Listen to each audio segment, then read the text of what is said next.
The stars above Galactic shimmered in militarized silence.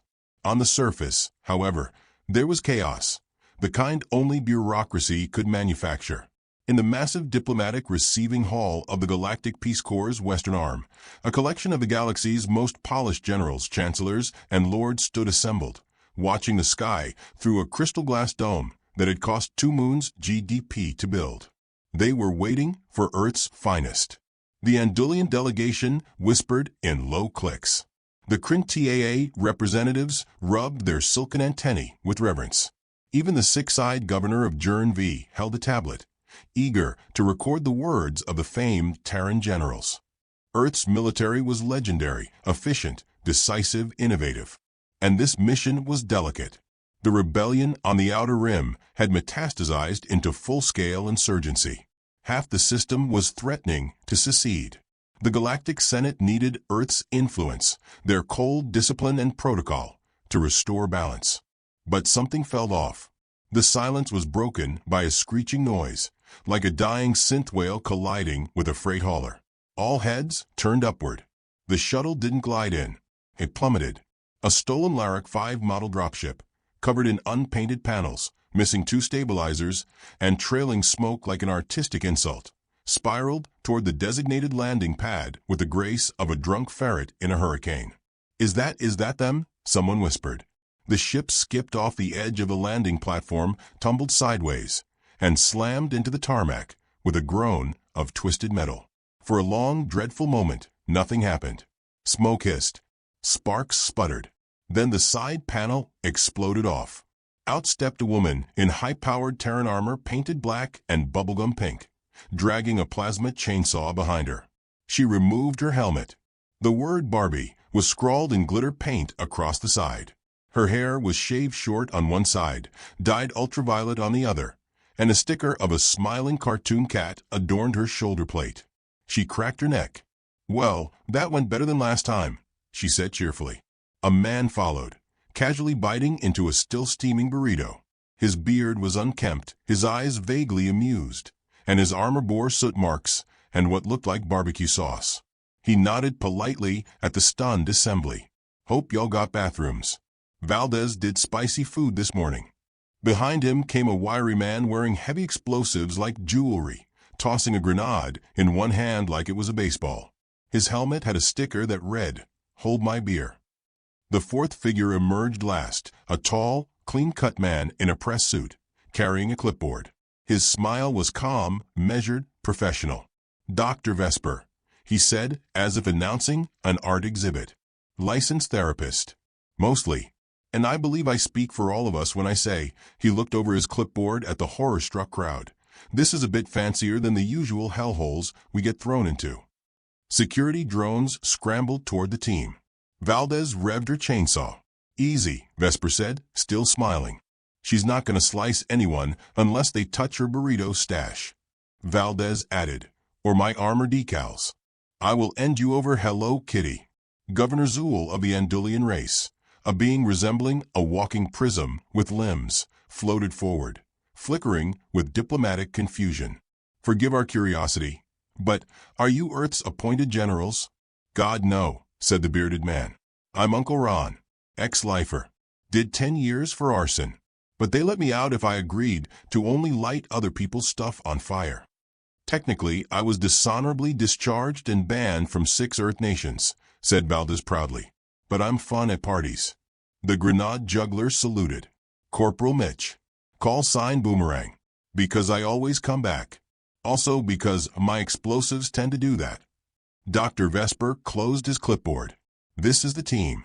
Earth's best problem solvers. We're the Dirty Dozen 2.0, but with fewer regulations and more interesting diagnoses." There was a moment of stunned, absolute silence. Governor Zool processed this for a long minute. Then, "You are not military generals. You are criminals." Valdez beamed. "Rebranded as assets. Very on trend." Mitch added, "Besides, generals do paperwork. We do results." Dr. Vesper offered a warm chuckle, like a therapist offering candy after bad news. "Your Senate didn't ask for diplomats. They asked Earth to send who could handle your rebellion. and Earth obliged by sending people who thrive in unstable conditions. Uncle Ron pulled a piece of brisket from a compartment in his thigh plate and offered it to the nearest ambassador. Want some? Smoked this over molten titanium. Puts hair on your teeth. No thank you, the ambassador said weakly. The Crintaa general leaned in close to Governor Zool and whispered, "These humans are unstable. We must quarantine them." Valdez turned, smiling like a knife's edge. "We heard that." Governor Zool floated back a full 2 feet. "What is your plan?" "Peace," said Vesper. "Through diplomacy?" Ron laughed so hard he choked on brisket. "Peace through deterrence," Mitch clarified. "And deterrence is easier when no one knows what the hell we're going to do next." Valdez shouldered her chainsaw and strolled toward the exit of the hall. "You got rebels, right? I'm going to go say hi. Maybe show em my new helmet decal. Says friendship is mandatory. You cannot simply march into conflict zones without briefing or protocol." Zool cried. Valdez winked. "Earth doesn't do foreplay. We do results." Mitch followed her, whistling the theme from Mission Impossible. Uncle Ron leaned over and whispered to a stunned alien officer, "Here's a little Terran wisdom. If at first you don't succeed, blow something up and blame gravity." Then he left. Only Dr. Vesper remained. He surveyed the diplomats with quiet interest. "Let me ask you something." He stepped closer. "If your galaxy has enjoyed 40,000 years of peace, but can't handle a few thousand insurgents without stalling, what kind of peace is that?" No one answered. Vesper smiled, tapped the side of his clipboard, and followed his team into the dusk. Inside the command tower, chaos erupted. Messages were sent to the Senate. Emergency meetings were scheduled. An official inquiry was launched into whether Earth had misunderstood the request. But Earth's representative on the Senate floor simply laughed and said, "No misunderstanding. We sent our best." Back on Gloric, dusk settled like ash across the jungle ridgelines. Valdez stood on the edge of a high bluff, her chainsaw glowing with idle heat. Mitch unpacked a crate labeled Fun Times, filled with untraceable ordnance. Ron stirred a pot of something bubbling and spicy smelling. Vesper sat beside them, sipping coffee from a metal mug. "Think they're scared yet?" Mitch asked. "They're terrified," Vesper replied. "And that's before we've even started." Above them, the stars blinked, just as a rebel drone exploded in the distance, a fireball lighting the sky. Valdez didn't even flinch. "Diplomacy," she said, raising her chainsaw, "is overrated." And they all smiled. The galaxy had asked Earth for help. Earth had answered. And the galaxy would never be the same. The jungle moon of Gloric was thick with damp heat, strange chirps, and the ever-present hum of rebellion. Somewhere beyond the swaying purple fronds, rebel encampments sprawled like open sores, hidden in canyons and carved into cliffs. The Galactic Peace Corps had tried diplomacy, then drones, then more diplomacy, this time with armed escorts. Nothing had worked. Now came Earth's attempt, and Earth had not sent negotiators.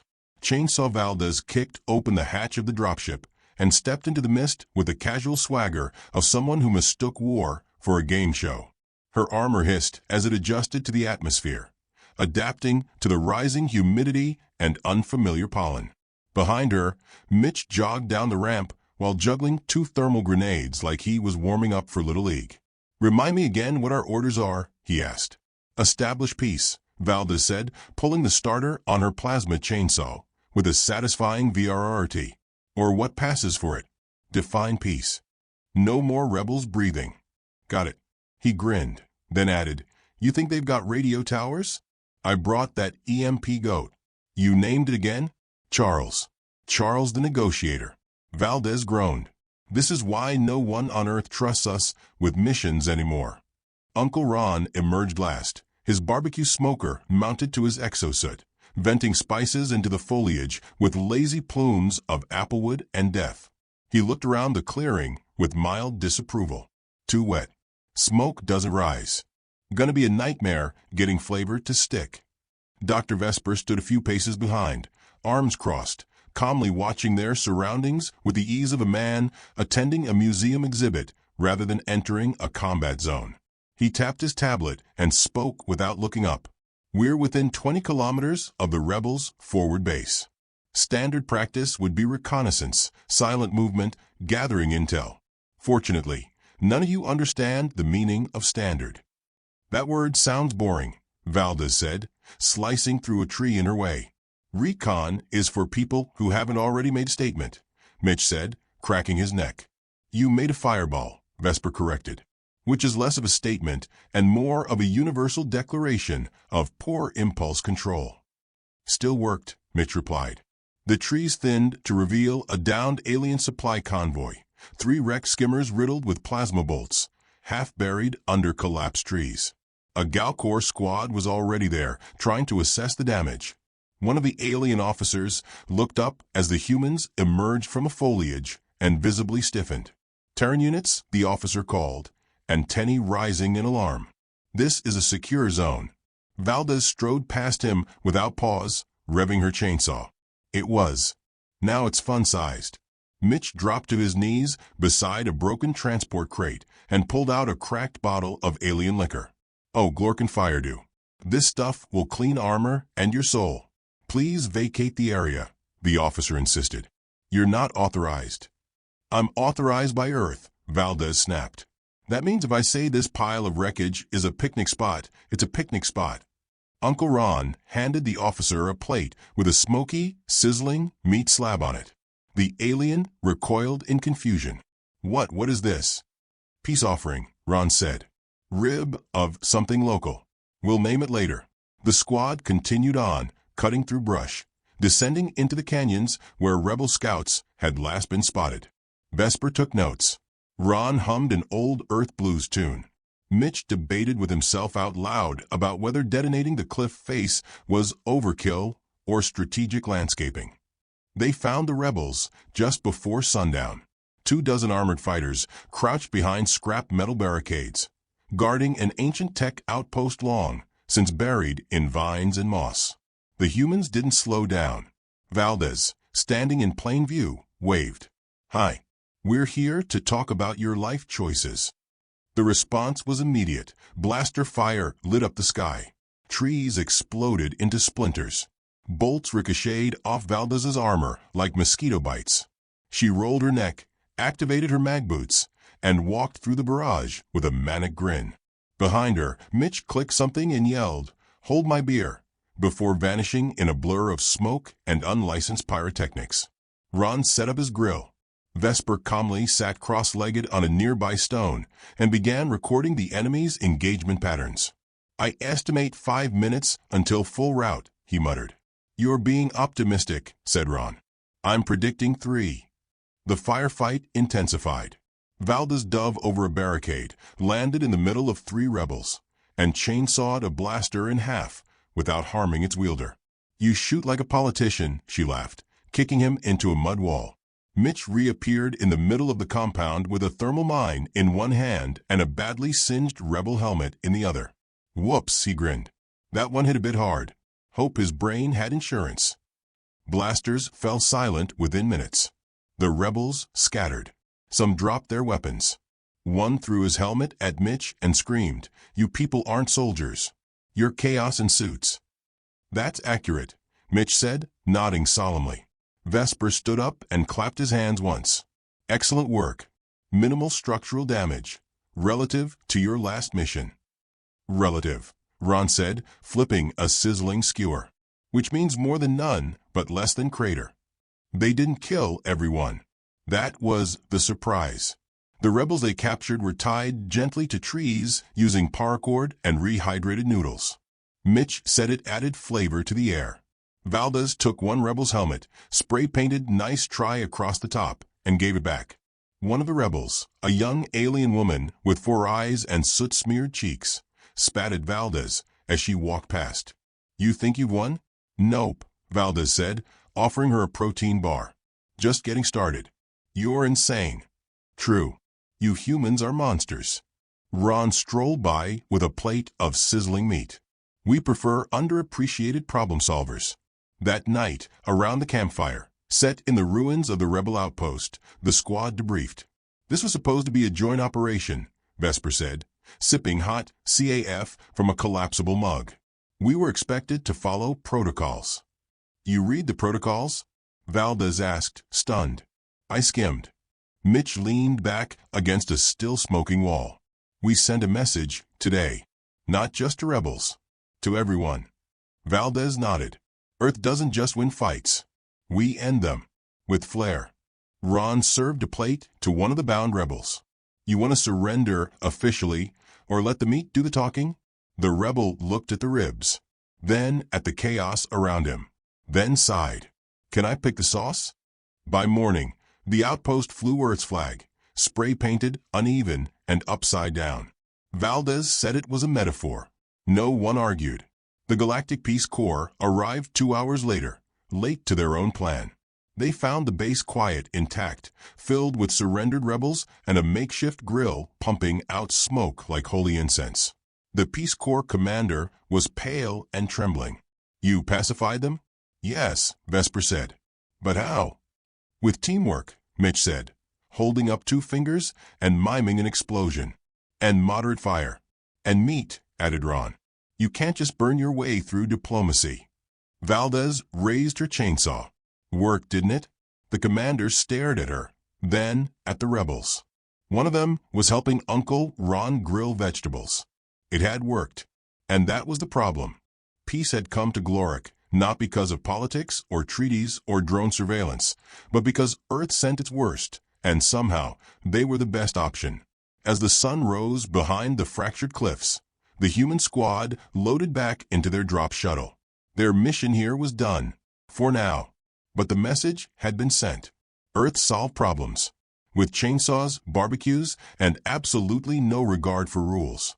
And the galaxy had just begun to understand what that meant. News traveled through the galaxy fast.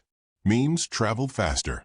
By the end of the first Terran week, the name Dirty Dozen 2.0 had made its way into over 5,000 military channels and a growing collection of blacklisted hashtags across the Galactic Senate's internal comnet. The footage was undeniable, grainy, frantic helmet cams from retreating rebels, all spliced together with high-frequency screaming and the occasional boom of homebrew explosives. At one point in the loop, Chainsaw Valdez could be seen sprinting toward the camera in full armor, holding a dismembered hoverbike in one hand and yelling, "Your peace talk suck." No one knew what was more terrifying, the squad's effectiveness or their absolute disregard for hierarchy. By the 10th day, the Galactic Peace Corps issued a quiet request to Earth. Please recall your unit. We believe the situation is under control. Earth replied with a 5-second video clip.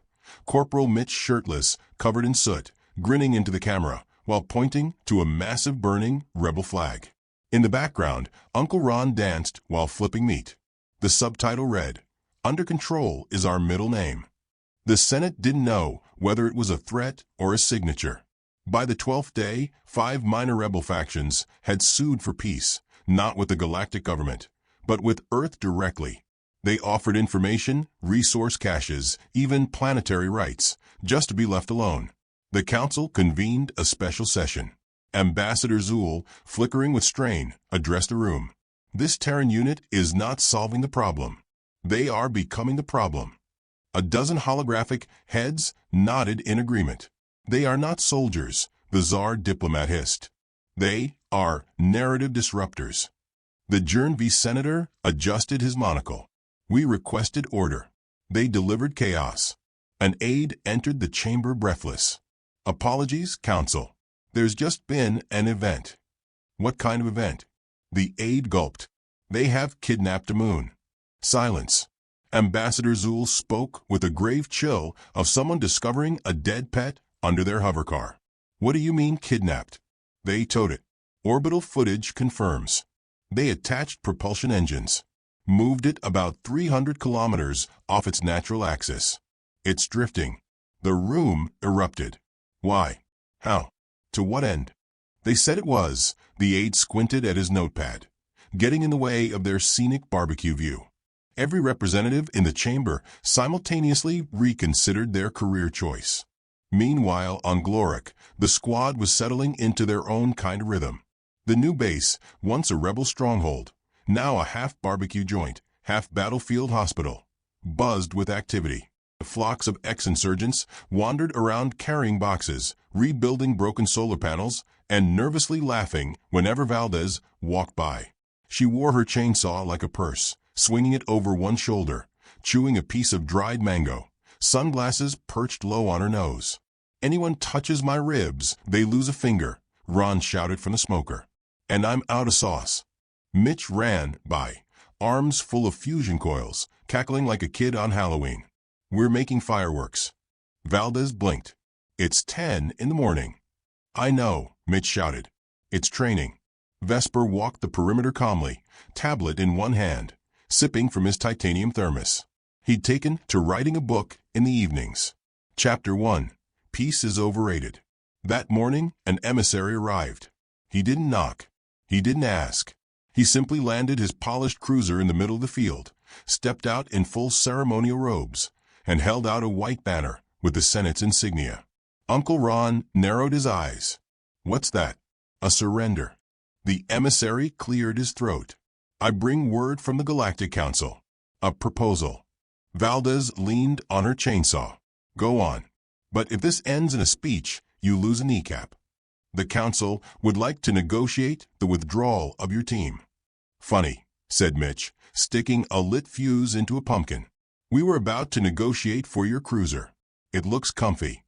The emissary flinched. "We appreciate your assistance. But your methods—" "Our methods work," Vesper interrupted, his voice soft and dangerous. "Which is more than we can say for yours. But they also cause unrest." Ron snorted. "You ever seen real unrest?" "Real unrest is when folks get so tired of fake peace, they pray for something honest, even if it burns." "We're asking nicely," the emissary tried again. "Stand down. The galaxy doesn't want war." Vesper walked up to him, close enough to fog his glasses with breath. "You think we want war? You think we like this?" He gestured to the carnage, the dismembered hovercrafts, the scorched banners, the terrified ex-rebels cleaning kitchen knives with surgical precision. "We don't want war," Vesper whispered. "We want a galaxy that remembers what it means to bleed, so it learns never to ask for it again." The emissary backed away, tripped, and ran. That night, they launched the fireworks. Not for celebration, training, Mitch insisted. Explosions to test rebel reactions. More than half fled screaming. A few curled into fetal positions. One tried to fight back. He burst from the jungle under cover of smoke, laser rifle blazing. He never made it 5 feet before Ron tackled him like a linebacker, sat on his chest, and offered him a root beer. "You don't need to do this, son," Ron said, patting his shoulder. "You need pulled pork and a life coach." I came to die." "Nah," Ron grinned. "You came for closure. I got ribs instead." Valdez leaned over the guy, her shadow massive in the firelight. "You want to die," she said. "You pick a better reason than pissing off the people who ended a rebellion with mood music and smoke meat." The next morning, that rebel joined their kitchen crew. At noon, a fleet of ships hovered above the planet, unmarked, angular, and silent. An unofficial faction. Not rebels. Not Senate. Something else. Valdez, squinting at the sky, muttered, "We're getting popular." "Or hunted," Mitch added, grinning. They descended fast, 20 ships in formation, landing gear unfolding like wings of metal angels. Their banners bore no words. Their armor glinted black. Professionals. Exterminators. The galaxy had sent something new. Vesper stood at the head of their little outpost and nodded. It was only a matter of time. The lead mercenary strode forward. He didn't announce himself. He didn't blink. He looked past the fires, the jungle, the still hung-over ex-rebels, and locked eyes with Valdez. "You are the Earth unit?" "We're Earth Experience," she replied. "Limited time offer." "I am here to remove you." "Please," she said, raising her chainsaw, "do." The fight lasted 11 minutes. It should have lasted less, but Mitch got distracted and tried to hijack a hoverbike mid-battle to do donuts around the fire pit. Vesper clocked casualties. Ron saved 2 mercs from their own grenades and offered them chicken wings before knocking them out with a skillet. By the end, only 2 mercenaries were left standing, and they were standing in line for Ron's brisket, unsure why.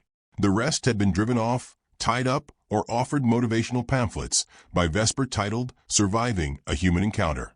The Galactic Senate sent no further requests. The alien media lost its collective mind. Broadcasts went viral.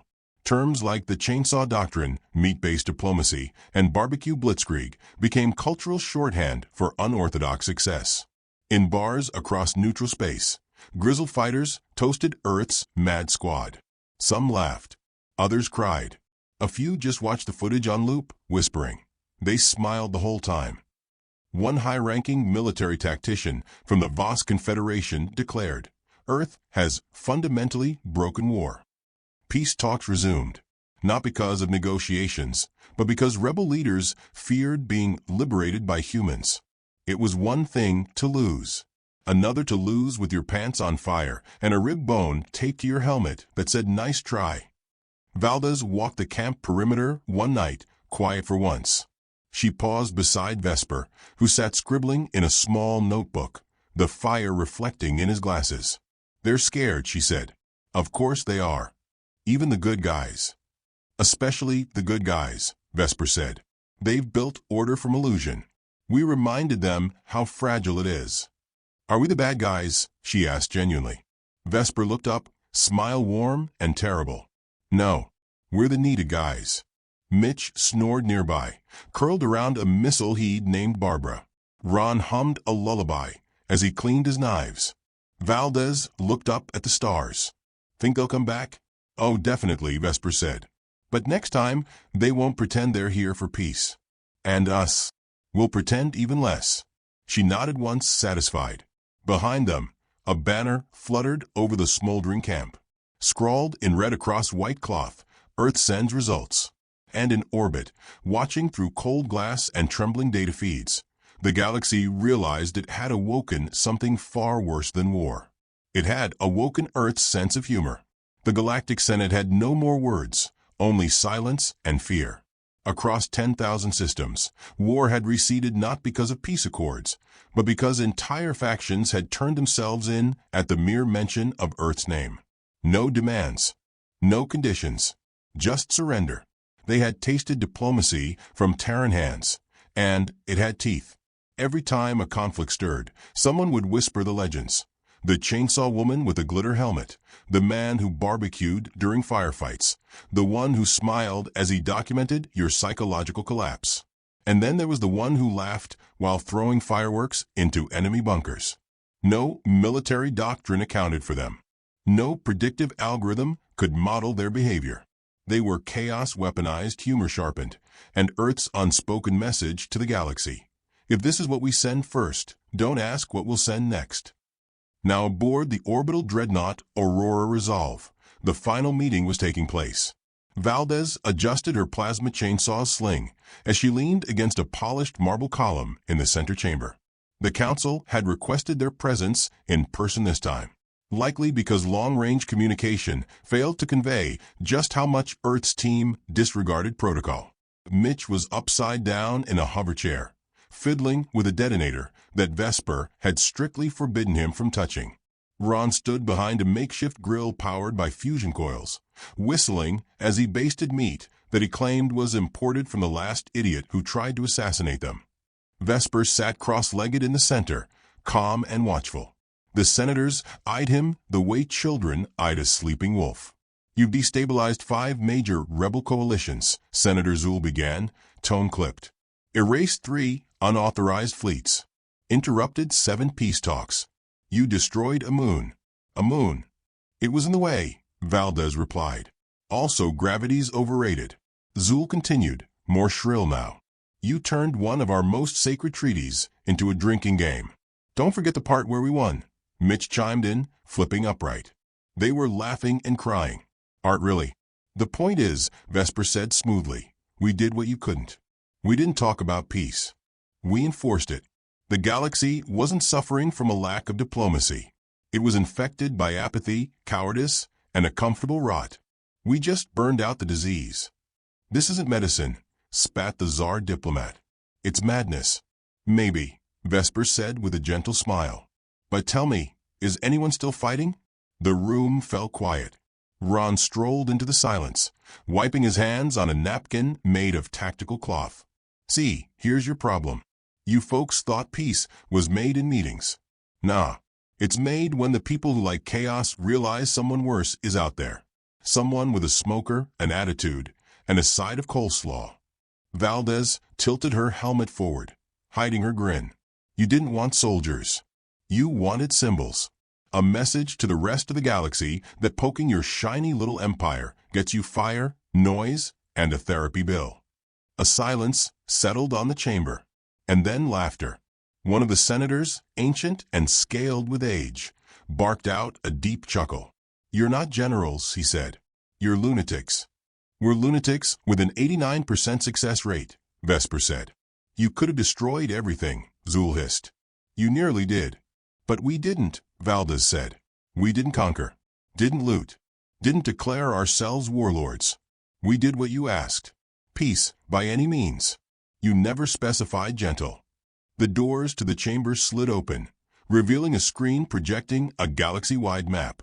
Dozens of conflict zones, previously marked in red, had turned neutral or green. No active war fronts remained. Trade had resumed. Refugees were returning. And in every sector where Earth psychopaths had passed through, the message was the same. Stay quiet. Stay peaceful. Or they'll come back. The council had no rebuttal. Only questions. What do you want? One asked finally. Vesper stood. We want nothing. No demands. No titles. We're not here to rule. Earth doesn't need your politics.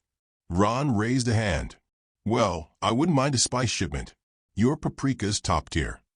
Noted, said the senator. Vesper continued. We came because the galaxy forgot what real consequences felt like. You wrapped yourselves in diplomacy like it was armor. But you forgot that sometimes peace isn't found in words. It's found in the people you're afraid to face. We're not saviors. With a reminder. Zul shook his head slowly. And when the fear fades, Valdez's chainsaw purred softly. We'll still be here.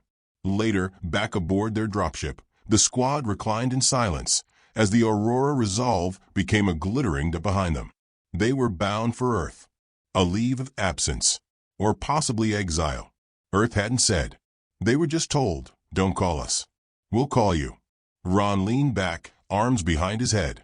You think we'll ever get invited to something again? Doubt it, Mitch said. But we might get uninvited. That's like a badge. Valdez glanced out the viewport. They're scared of us. They should be, Vesper said. We cured them. Cured them of what? Complacency. Entitlement. The illusion that peace was owed, not earned. That war was something to be managed, not felt. We reminded them of reality. Valdez rolled her shoulders. Next time, maybe we do it with less chainsaws. Next time we bring more, Mitch countered. Silence returned. But this time it was warm. Not the silence of fear, but satisfaction. Peace had come not from compromise, but clarity. Somewhere, in the edges of the galaxy, the stories were already becoming myth. The humans who laughed while fighting. The one who psychoanalyzed his enemies mid-battle. The woman who wore bubblegum pink into war. The chef who made ribs during orbital strikes. The guy who named his explosives after 90-second sitcom characters. Their names weren't written in official records. The Senate wouldn't speak of them. But in every bar, bunker, and backwater moon, their legend grew. They didn't want power. They just wanted a galaxy that remembered not to mistake silence for peace. And Earth, far away and watching, smiled. Mission complete. For now.